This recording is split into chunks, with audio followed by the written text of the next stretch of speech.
Olá, meus amigos, minhas amigas, todos muito bem-vindos ao nosso podcast Euler Fonseca falando de saúde. É isso mesmo, todas as quintas-feiras nós estamos aqui às 20 horas no canal A1 Esporte falando do que interessa a você, que é saúde e qualidade de vida. E hoje eu estou aqui com o meu amigo Thiago Mourão, doutor Thiago Mourão, que é multifacetado, né? Além de doutor, tem clínicas aí, desenvolve um trabalho já na cidade há muito tempo. Thiago, se apresenta para a gente, diga aí quem é você, para que as pessoas possam te conhecer melhor, além das suas redes sociais, agora também no canal do A1 Esporte, aqui no nosso Falando de Saúde. Euler, obrigado. Agradeço também a A1 Esporte pelo convite, né? É a primeira vez que eu participo de podcast. Olha então, aí, rapaz, que honra ser no nosso. Valeu, obrigado. Euler, como você já disse aí, eu sou o Thiago Mourão, eu sou graduado em Biomedicina e sou pós-graduado em Citopatologia Ginecológica. Atualmente, na área de estudos, eu sou formando em Medicina. Decidi me aventurar também nessa área. É encantador e daqui a pouco a gente vai aprofundar um pouco mais sobre isso aí. Tá certo. Tiagão, vamos lá. A gente vê uma coisa aqui que é muito tabu. Vamos começar falando logo de tabu, quebrar tabu, né? Que é algo que, para quem já tem uma certa familiaridade, beleza, mas para quem não tem, ainda acontece até meio que um terrorismo, né?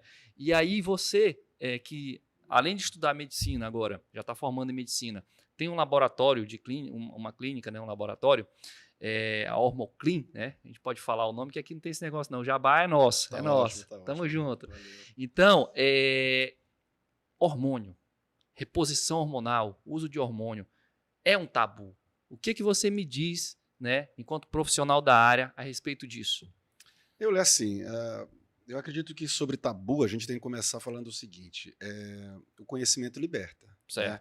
A pessoa leiga que só quer ouvir o vizinho, que é só ouvir aquela pessoa que não estudou nada, que não entende de nada, vai criar os seus paradigmas. Né? Isso é comum, isso é normal, não só na área da saúde, especificamente no que você disse em relação a hormônios, mas em muitas outras áreas. Né?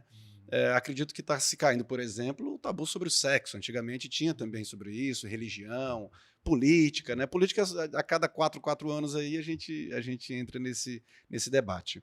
Hormônio, o Euler, eu tenho que me limitar a falar um pouco mais sobre os exames, né? Como biomédico, eu domino mais essa área.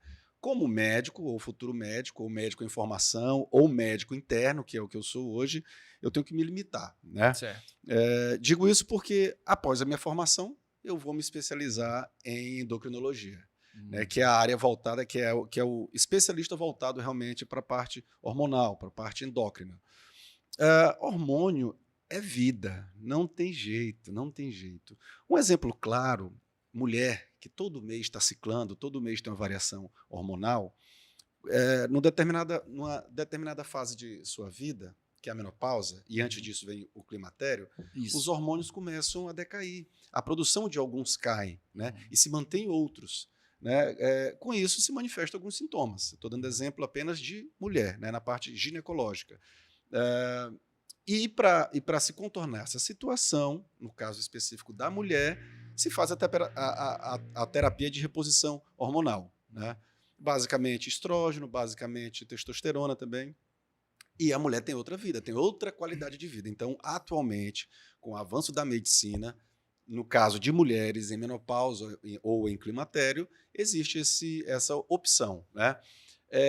Quando se fala para se tratar esse perfil de paciente, se tem muito pouca dificuldade de se aceitar. Né? Principalmente as mulheres, principalmente os maridos dessas mulheres também, porque os sintomas eles são sistêmicos. É psicológico, é físico, é de humor também, né? Os ossos ficam mais fracos também. Enfim, uma gama de sinais e sintomas. Para esse lado, eu vejo muito pouca resistência. Certo. Agora, voltando para o lado do esporte. Só fazendo um parênteses a respeito ainda para a gente, já que você vai para o esporte, antes de você ir para o esporte, falando ainda sobre a mulher, eu li uma matéria recentemente que falava exatamente sobre isso que você está falando. E o que o especialista falava, ainda mais além disso que você falou, é que a partir dos 35 anos a mulher tem essa queda no estrógeno. Exato. E o que acontece? A primeira coisa que acontece, que é mais grave, é que ela passa a ser mais suscetível, ela fica mais exposta ao câncer de colo. De colo? Por conta da falta do estrógeno, que o estrógeno é uma barreira que a mulher tem para colo de útero, né? Colo isso. E aí caramba, olha só, então ela disse, olha, para além das outras funções que tem a questão da reposição hormonal, a necessidade da reposição hormonal na mulher a partir dos 35 anos com o estrógeno, né, que é tudo isso que você falou, tem essa questão do câncer também, que é prevenção ao câncer. Então, prevenção ao câncer, a questão da qualidade do libido, né? O libido da mulher, claro, que cai bastante, e aí com isso ela fica mais estressada, ou seja, o hormônio para a mulher, o estrógeno especificamente, a reposição faz com que ela tenha uma vida muito mais saudável em todos os sentidos, né? Então, você acabou de dizer que para a mulher já não tem tanta resistência, né? Não tem. E a gente olha só a quantidade de benefícios que traz uma reposição hormonal, e ainda tem gente que coloca isso como se fosse... Tem gente que diz até que é bomba, né? A pessoa está usando bomba, né? O jargão da bomba. Mas agora continua com a questão aí do esporte. Esse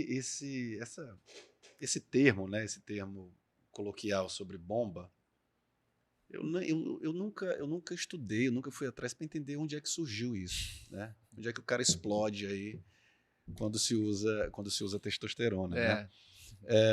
Pro lado do esporte, obviamente, tem que se entender para qual esporte que vai ser utilizado, né? Existe o doping também, algumas categorias, algumas modalidades não aceitam, né? No fisiculturismo já se aceita, né? Ainda não se estabeleceu nenhum tipo de limite ou de concentração ou de aplicações a serem utilizadas. Sim. Eu sou a favor.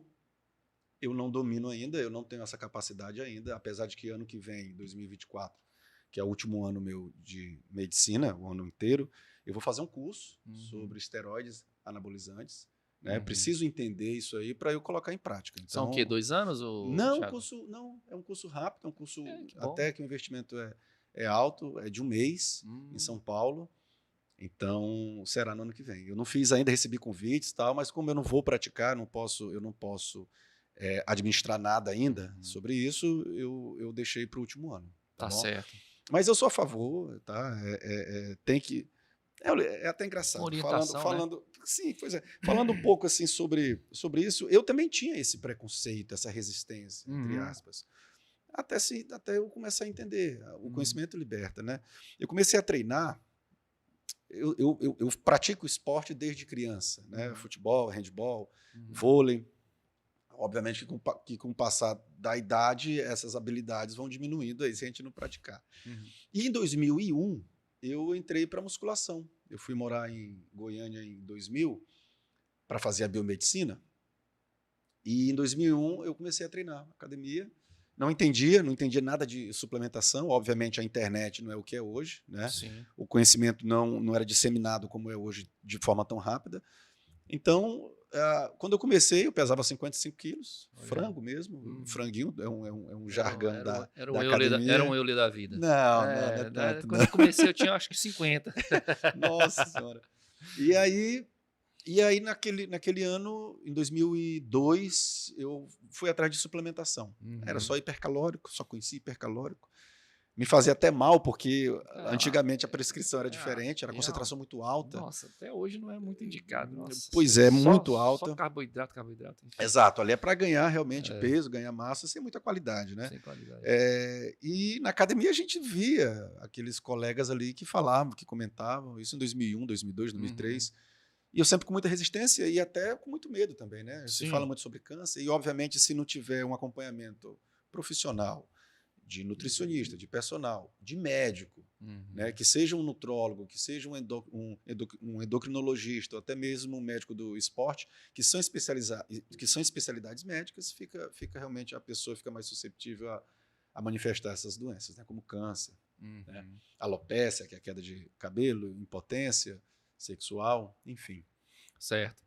Tiago, falando um pouco da tua pós-graduação, eu fiquei meio aqui, caramba, o que é isso? Eu vou perguntar pro Thiago aqui. Vamos lá. Citopatologia ginecológica, rapaz. O que é isso, rapaz? O que isso estuda? Deixa eu fazer algumas menções aí. Quando eu estava para concluir a biomedicina, pela PUC de Goiás, em Goiânia mesmo, eu não sabia o certo em que me especializar, né? A biomedicina tem hoje 38 especialidades. Entre elas, diagnóstico por imagem também. Lembrando que o diagnóstico por imagem, que é a radiografia, o biomédico não lauda, o biomédico não assina. Quem assina, o biomédico realiza o exame. Quem deve assinar é o médico radiologista, certo? Tem a parte de estética. A gente vê bastante difundido aí os biomédicos estetas, né? Verdade. Tem a parte de microbiologia, a parte de hematologia, de infectologia também. E eu tenho um primo aqui, o Dr. Charles Alves Santos, ele é ginecologista aqui na cidade, conhecido. Aqui na Nova Marabá, inclusive, e ele me deu toque, né? Tiago, ele me deu a sugestão, Tiago, dá uma olhada em citopatologia ginecológica. Eu fui atrás, e eu tinha um professor muito bom, o Fábio, ele era muito bom, e ele fez o convite, eu fui, né? Eu não sabia o que encontrar aqui em Marabá ainda, quando eu fiz essa pós-graduação, em Goiânia também. Mas você morava em Marabá e foi para Goiânia ou você já morava? Eu sou daqui, eu nasci em Conceição do Araguaia, interior, mais interior ainda. Sim. Só nasci, minha mãe é de lá, ela quis fazer essa homenagem. E já viemos para cá. Isso em 83, então já acabei de falar que eu tenho 40 anos. Bom. 83. E morei aqui a vida inteira. Então cresci aqui, tudo meu foi aqui. E em 2000 eu fui para Goiânia. Na década de 2000, a tendência era que aquelas famílias que tinham mais condições encaminhavam os filhos para outros centros de estudo, né? E eu fui para Goiânia. Outros colegas foram Brasília, Belém, Belo Horizonte, né? São Paulo, e eu Goiânia e muitos outros colegas aí. Lá eu fiz a biomedicina, foram 4 anos e meio, e depois eu fiz a pós-graduação em citopatologia ginecológica, 1 ano e meio. Então a ideia surgiu assim, me formei e em 2010 eu retornei para cá. Em 2010, aí eu vou contar um pouco da minha história. Sim, e aí vai entrar as minhas 2 empresas. Pode falar, fica à vontade. E em 2010 eu fui contratado pelo laboratório MedClínica, Folha 32. Sim. O meu ex-sócio é médico, hoje é ex-sócio, mas é médico, né? O Dr. Newton Gonçalves.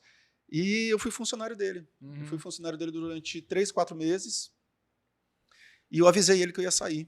Eu ia sair porque eu ia montar o meu laboratório. Então eu tinha esse sonho, aí é sonho, porque sonho é um pouco diferente de objetivo. Objetivo você planeja, eu pelo menos faço isso, eu planejo o que eu quero fazer com antecedência. O sonho você fica só idealizando e não sabe como fazer. Né?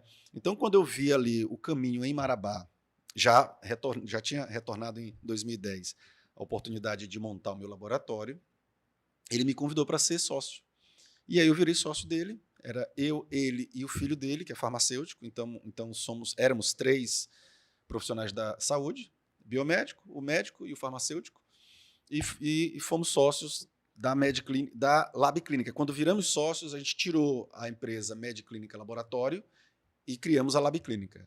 A ideia do nome foi meu, e aí criamos a Lab Clínica em 2010. Em 2017, esse meu sócio, o Newton, médico, saiu, pediu para sair, absorvemos a parte dele, e no ano passado o meu ex-sócio farmacêutico, filho do Newton, também saiu, e hoje eu estou sozinho.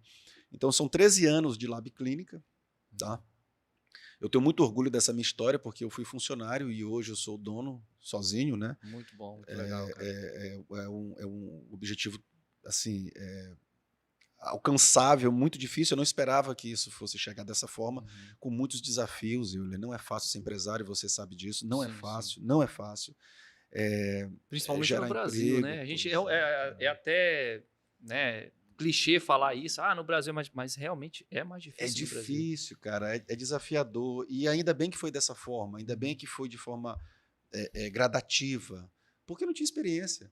Se eu tivesse criado a empresa sozinho, se eu tivesse feito isso de ter saído e ter montado, eu acho que eu teria fechado. Porque eu não ia ter alguém mais experiente, que era o Dr. Newton, né? E a oportunidade de ver as coisas chegando devagar. Para você ter ideia, quando nós montamos a Lab Clínica em 2010, nós tínhamos 6, 7 funcionários naquela época. E hoje, com muito orgulho, eu tenho 29 funcionários. Sozinho eu tenho 29 funcionários. Eu gero 29 empregos diretos, carteiras assinadas de todos. Faço questão disso, né? Porque eu fui funcionário, então eu sei o valor disso. Né? Os meus funcionários que crescem, obviamente, você sabe disso, que você não é amado 100% por onde você passa. Normal isso, e é normal a relação entre trabalhador, entre empregador e empregado ter as suas dificuldades. Mas os meus funcionários... Eu tenho um funcionário aí de mais de 10 anos, cara. Graças a Deus. Porque, como eu fui funcionário, eu fico dando oportunidade também. Então, o funcionário cresce na minha empresa, graças a Deus. Essa é a Lab Clínica, por isso fica do lado esquerdo do peito aqui. A Ormoclin veio depois de um planejamento com o meu até então sócio farmacêutico, Diego Rafael, de nós fazermos medicina, um dos dois fazer a medicina. Isso foi investimento. Isso não foi a realização de um sonho que ficou para trás, nada disso. Era um planejamento. Certo. Nós sabemos que na saúde, como eu posso deixar claro, a autoridade máxima é o médico. Sim. A gente sabe disso, nós dependemos dele. Né? É claro que o médico depende também de nós profissionais para outros serviços, sim, mas nós dependemos deles também. Então, eu pensando no laboratório, eu tive a ideia de um dos dois fazer medicina.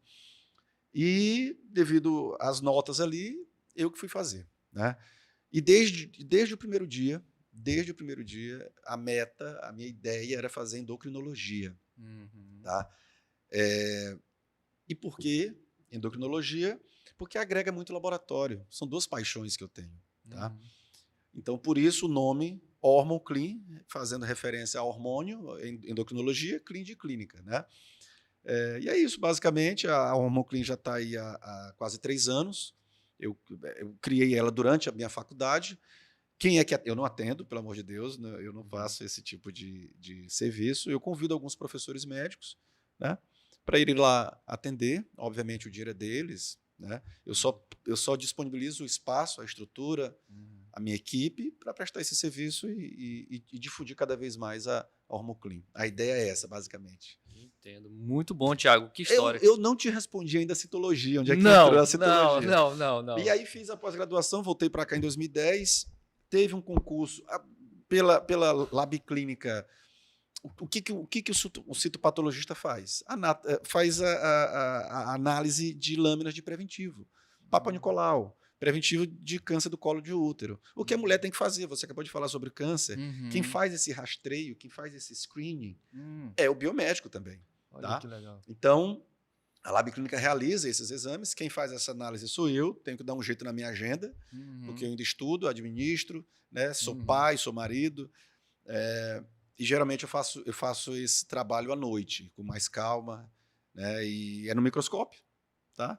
São lâminas coletadas do canal vaginal, tanto da parte ectocervice quanto da parte endoscervice. E a gente prepara o material no laboratório e eu analiso onde eu tiver tempo, eu faço essa análise. Em 2011, teve um concurso da prefeitura, aqui de Marabá. Eu prestei o concurso, passei e me lotaram no CRISMO, Centro de Referência Integrada à Saúde da Mulher. Sim. Então, lá, os citopatologistas só fazem análise de PCCO. Então, cada profissional ali, éramos 4, 5, cada um tinha que fazer análise de 600 lâminas mês. Né? Então, olha a importância desse rastreio aí. Depois que a gente lauda esses exames, o profissional ginecologista, obstetra, mas é o ginecologista, faz um encaminhamento correto do que deve ser feito de cada diagnóstico ali que a gente faz. Então é isso. Então eu sou concursado também. Ainda tem mais essa daí, tem né? Mais essa fase... sobrando tempo, né? Vou fazer isso aqui, não tô tendo muito tempo sobrando. Thiago, falando assim de prevenção, né, que a gente sabe que a prevenção é o melhor caminho, né? A gente às vezes espera acontecer a coisa ali para poder correr atrás, né? Mas falando de prevenção, assim, de exames laboratoriais que a pessoa possa fazer, que tipo, não, esse exame aqui eu posso fazer, que é algo que vai que mais acomete as pessoas, que as pessoas não têm essa consciência. Tipo, eu vou te indicar aqui uns exames para te fazer que sejam preventivos para ti. O que você diz que seria? Assim, são os famosos exames de rotina, né? O check-up também. Né? O ideal é o paciente, o cidadão, ir até o médico. Sim. fazer a consulta, relatar se ele tem alguma queixa ou não, e o médico fazer a solicitação médica. Os exames de rotina, Euler, compreendem hemograma, que é o básico, glicemia em jejum, colesterol total e frações, triglicerídeos, ureia, creatinina, ácido úrico. Eu vou te explicar, esses são os básicos. O hemograma, ele analisa a questão de anemia, basicamente. Então, a série vermelha da análise do hemograma diz se você tem uma anemia ou não. Tá? A parte branca do hemograma, ou a série branca, são os leucócitos. Vai te dizer se você tem uma infecção ou não. Né? Então, quando você está gripado, com pneumonia, geralmente o leucócito sobe. E também a questão plaquetária, a série plaquetária. A plaqueta faz parte da hemostasia, então impede que aquele paciente sangre, né, até a míngua. Né? Então tem que ver também se a plaqueta... Dengue, por exemplo. Dengue é um tipo de virose que causa plaquetopenia. Baixa plaqueta. Hemograma diagnostica isso, identifica isso. Glicemia em jejum é para diabetes, básico. Né? Colesterol total e frações, mas o triglicerídeos é para ver como é que está a gordura no sangue. Tá? TGO, TGP, analisa o fígado, são enzimas hepáticas. Ureia e creatinina são metabólitos analisados para ver a função renal. Tá? Então, esses, basicamente, são os exames de rotina. O paciente que chega lá, o paciente que chega ao laboratório e quer fazer qualquer exame, ele vai fazer qualquer exame. Vamos lá, a mulher está com suspeita de gravidez. Eu quero fazer o exame, o teste de gravidez. Vamos atendê-la. Tá? Se ela tiver um plano de saúde, se ela tiver o contrato de um plano, ela tem que passar pelo médico para o médico autorizar. Se ela quiser fazer de forma particular, qualquer laboratório realiza. Os exames de rotina também. Tá? Então, o paciente que quer fazer, outro exemplo, quer fazer exame de Covid. Tu já pensou na época da pandemia, o tanto de pacientes com suspeitas? Foram, cara, milhões. Né, milhões. A Lab Clínica, quero te falar sobre isso também, a gente se conheceu na época da pandemia, inclusive. Sim, é verdade, é verdade. A Lab Clínica, quando a pandemia chegou, foi outra estratégia minha, eu não fechei as portas. Os laboratórios de Marabá pararam. Muitas clínicas fecharam, com receio, não sabia o que estava chegando, eu também não sabia o que estava chegando, mas eu sabia que era um papel meu, como profissional da saúde, prestar o serviço. Tá? Então eu não fechei. Tive que conversar com a minha equipe, dar todo o apoio, aparato, EPIs para a minha equipe, para a gente continuar prestando serviço. Tá? Aí tu para e pensa. A gente atendia por dia só de Covid, para saber se aquele paciente tinha ou não, em torno de 40, 50 pacientes dia. Como que todos esses pacientes iam passar pelos médicos? Não ia dar tempo. Então, eles entravam até porque em os contato médicos estavam com outras atribuições também nos hospitais, né, salvando vidas. Exatamente. Então, não tinha como fazer aquela consulta eletiva, marcar uma consulta para saber se estou com Covid ou não. Porque se tivesse com Covid, já tinha que tomar as providências, né? Isolamento ou procurar hospital. Então, na pandemia, quando a gente se conheceu, é um exemplo, o teste de Covid a gente fez. O paciente até hoje, se quiser fazer, chega lá e faz. Beta-HCG, exame de HIV, quiser fazer, só chegar. PCCU, Outubro Rosa. Fizemos campanhas, né? Sim. E as mulheres foram, entenderam e foram. Tanto para o Crismo, quanto para a instituição privada. Novembro Azul também, né? Novembro Azul, PSA. Então, o PSA é um antígeno, né, prostático que é liberado pela próstata. Só homem, obviamente, tem próstata. E é o PSA é mais um screening também, um rastreio. O paciente que tem o PSA alterado tem que procurar imediatamente o urologista, é o médico especialista nisso, para ele fazer tomar outras providências em relação ao diagnóstico. Tem outra sonografia, tem um toque retal, tem um anátomo patológico, para saber se aquela alteração prostática é benigna ou maligna. Mas o primeiro passo é o PSA. O PSA. PSA é o mais simples, é no sangue, né? Então já dá para ter um direcionamento. Já está. Né? Complementando, o paciente que queira fazer esse exame, ele tem que ter algumas orientações. Ele não pode ter relação sexual, ele não pode andar de bicicleta, não pode andar a cavalo, não pode andar a moto, para não estimular a próstata e chegar para se dosar, né, o PSA e ele está falsamente elevado. Entendi. Tiago, é muita informação, né? Tiago, falando assim sobre essa questão, assim, você é um cara que tem uma vida muito corrida, mas ainda assim você consegue ter uma vida de exercício físico, de prática de exercício físico, que é uma coisa que você não abre mão, né? Eu também sou dessa linhagem aí, eu não abro mão. Hoje o dia está sendo daqueles dias, né, o meu. Então eu sou do tipo que eu programo meu dia o seguinte, porra, que hora que vai dar para me treinar hoje, né? Hoje, por exemplo, eu tenho um compromisso à noite. Normalmente eu treino à noite.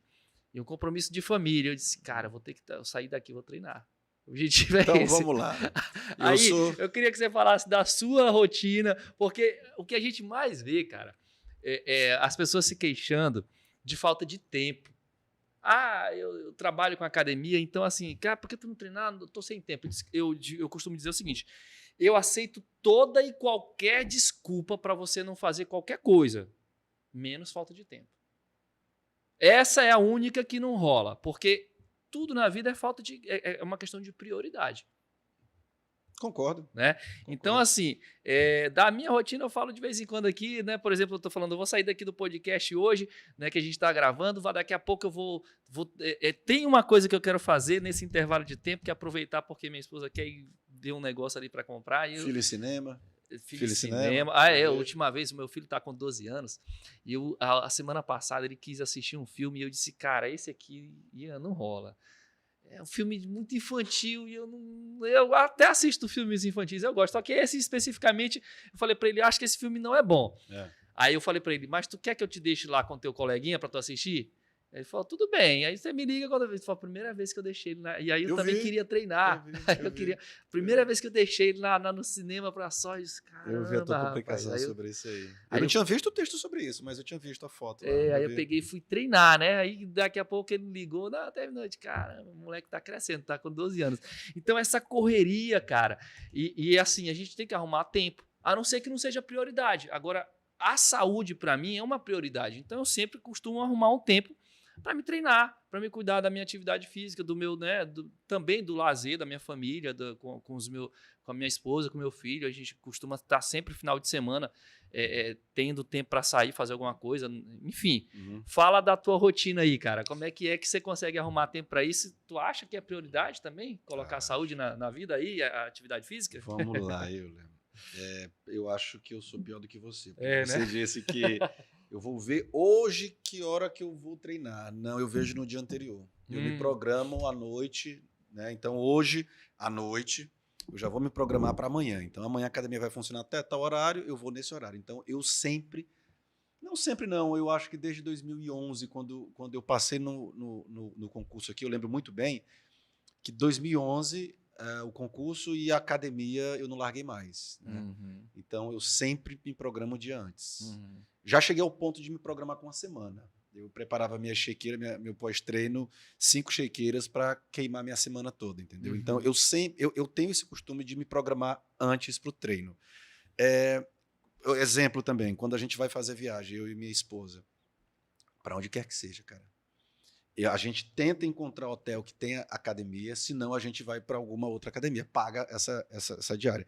Então a gente se prepara para treinar, inclusive em viagens, né? A gente não vai só para passear, para se divertir, comer, beber, a gente vai para treinar. Para mim virou um estilo de vida, na verdade, né? Eu ainda não estou no meu ápice do que eu quero. Eu acredito que depois que eu fizer esse curso, depois que eu me formar, a gente é a nossa vitrine. A gente estava falando sobre isso agora há pouco, né? A nossa imagem diz muito da gente, né? Então, eu tenho que me apresentar bem, eu tenho que vender bem o que eu vou oferecer. Então, ainda não estou no meu ápice, mas sobre a questão de tempo, eu me programo bem, assim, com antecedência, né? Uma diferença importante que a gente tem que esclarecer e outra, Euler, academia, na minha visão, é a mãe dos esportes. Sim, a musculação é a mãe dos esportes. Mas Musculação é voltado para o músculo. Qualquer outra modalidade tem que ter o músculo. E quem é a mãe é a musculação. Futebol, músculo. Vôlei, handball, tênis. E hoje Cara, o mundo do esporte já entendeu isso, né? pois é. Em toda modalidade esportiva, Tem a prática. o exercício físico assim, ou você está em alto nível fisicamente, meu amigo, ou você não rende nada em nenhum esporte. Exato. Então a prática da musculação é comum a todos os esportes. Concordo.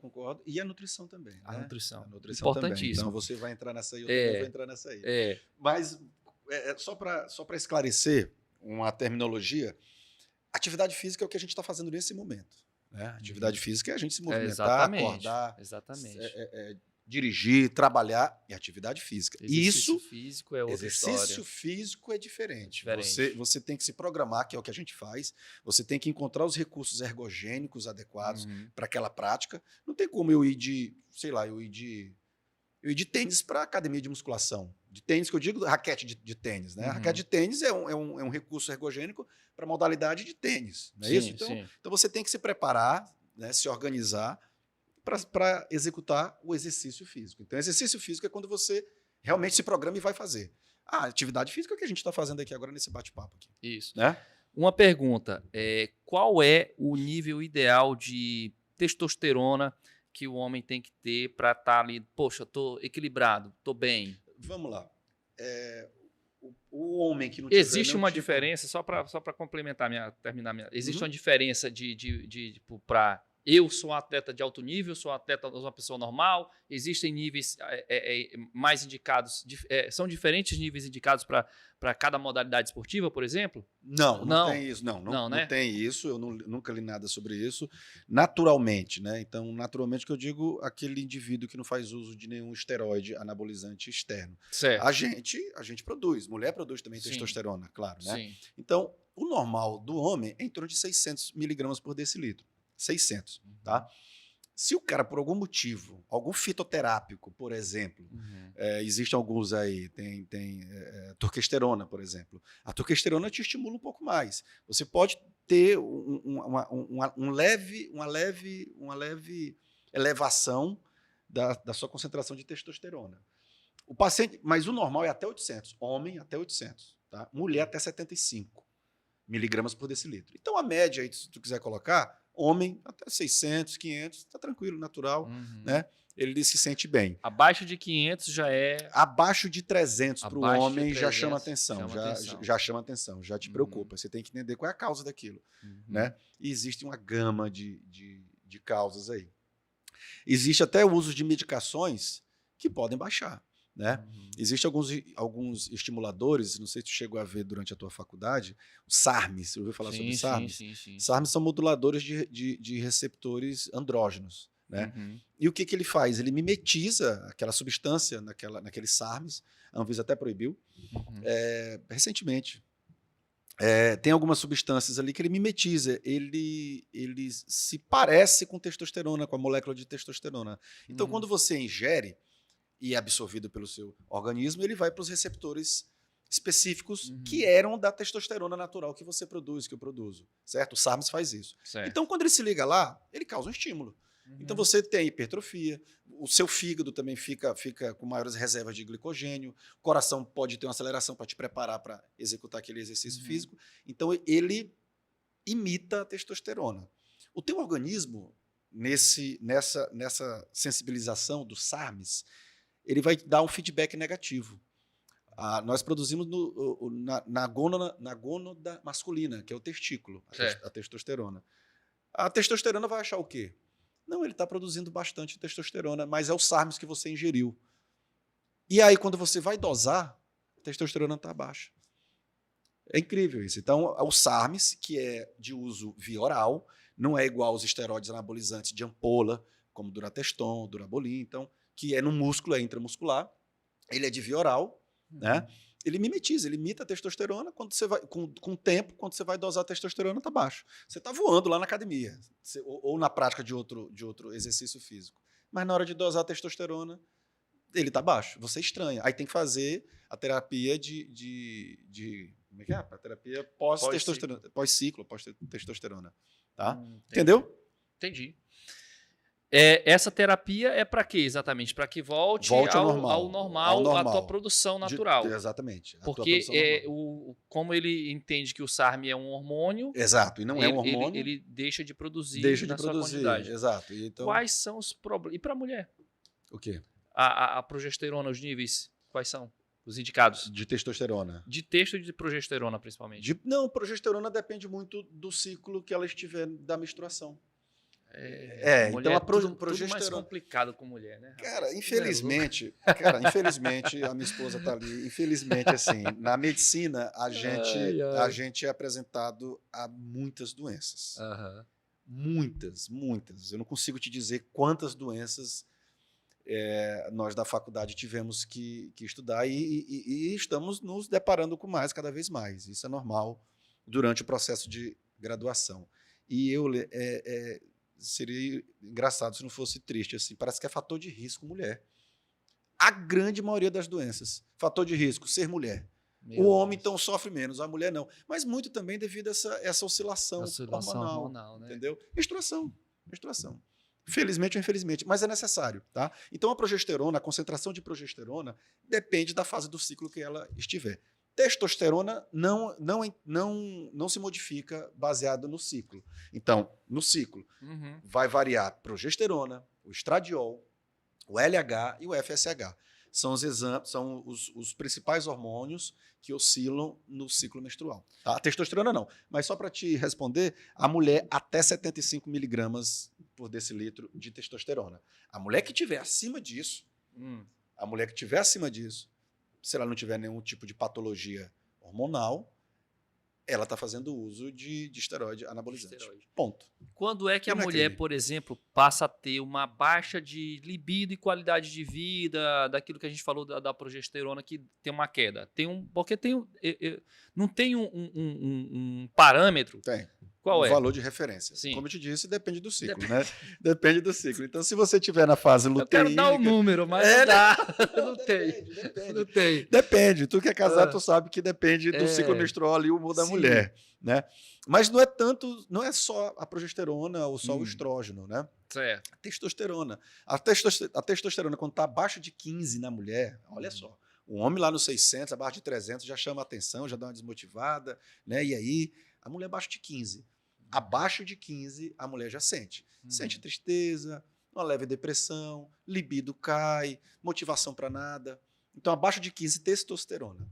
Progesterona, estrógeno, LH, FSH, depende do ciclo. Caramba. Então, a gente tem que sentar com a paciente, solicitar os exames, entender qual foi a data da última menstruação dela, para você entender qual fase do ciclo ela se encontra. Se é a fase folicular, como eu disse, a fase luteínica ou a fase quando ela está mais fértil, né? Que é o meio do ciclo. É um pouquinho mais complexo. É bem mais complexo, cara. Ser mulher não é fácil, né? Tiagão, cara, a gente, por incrível que pareça, a gente chegou no nosso tempo. Né? Tá, o papo é bom, o papo é bacana. A gente vai ter que falar sobre outras coisas. Brevemente você vai estar formado aí em mais uma graduação. E eu quero te agradecer e a gente vai conversar sobre isso. Vamos lá. Né? Alguns projetos aí já estão saindo aqui. Vai dar certo, com fé em Deus. E, cara, manda o teu recado aí. Diz aí o que você...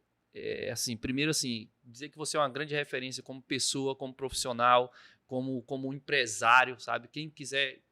ver a tua história, viu isso aqui agora, porra, com certeza vai dar um gás e dizer, caramba, cara, aquele meu sonho eu vou botar no pro, vou correr atrás, que o Tiagão foi lá e conseguiu. Isso é bacana. Eu penso assim, cara, eu sou a prova de que o tempo resolve, sabe? O tempo resolve. A gente tem ansiedade, a gente estava falando mais cedo, a gente nem falou sobre isso, que o indivíduo quer resultado rapidamente e tal, então ele faz uso de outros recursos para atingir esses objetivos. É o tempo. É o tempo, né? Então, assim, tenha paciência, tenha critério no seu planejamento, tente andar, tente sentar, tente conviver com pessoas que você sabe que elas entendem mais do que você. Não adianta você ouvir conselho de pessoas que não tem nada que vai somar. Muitas vezes essa pessoa quer até te trazer para trás. Seja educado.